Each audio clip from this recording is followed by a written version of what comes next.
John King, USA, CNN, weeknights 7 Eastern.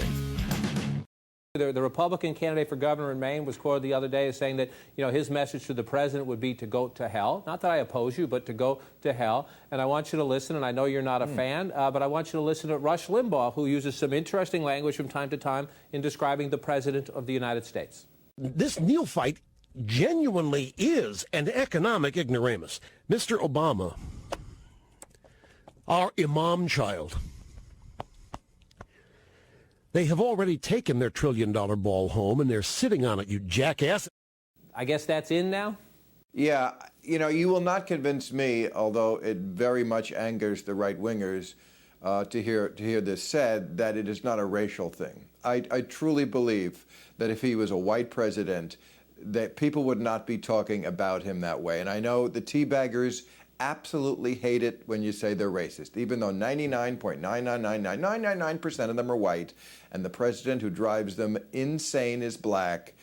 What they hate is being called racist. Of course, the other thing they hate is black people. Now, some of the Tea Party people watching, Tea Party people watching might get mad at you. They would say we are Tea Party members or Tea Party activists, or we are Americans. They don't like the word teabagger.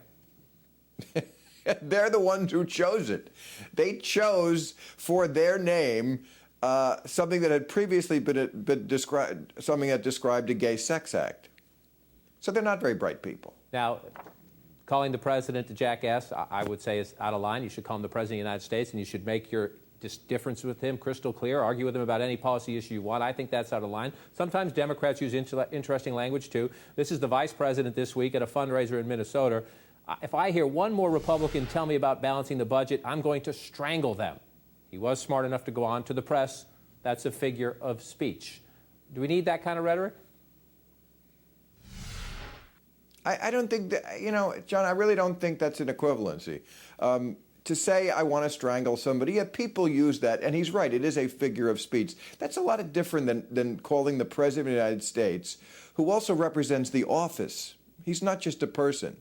We're all supposed to be patriots in this country, I thought. I think that's a real different thing, and I think that's a problem in the media. We're always trying to make things equal, fair and balanced.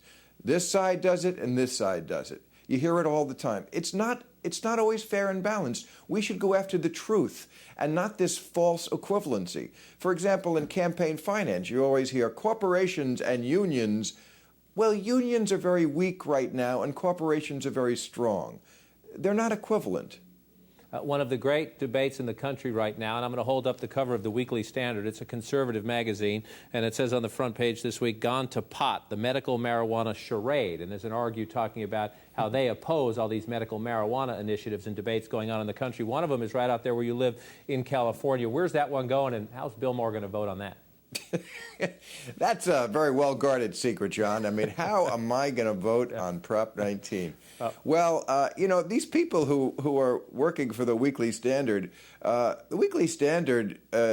National Review, these conservative magazines, the godfather of them, the National Review in particular, was, of course, William F. Buckley, who would have voted yes on Prop 19. He believed in the legalization of drugs because he was a true libertarian. So was Barry Goldwater. I don't know how this party has drifted so far from their roots. Marijuana, that's a real no-brainer. If you can't get behind that issue, you just haven't done your research. Administration after administration has kicked this down the field because they were too afraid to act. They've done studies. The studies always come back and say the same thing. It makes you eat cookie dough. That's probably the worst thing it does to you. We all know that cigarettes and liquor are worse. I mean, it's boring to go through these arguments because we've heard them for decades. So when I was in college, we thought... I was going to say, if real-time then, if politically incorrect, was the McLaughlin Group on acid, will real-time become the McLaughlin Group on medicinal marijuana?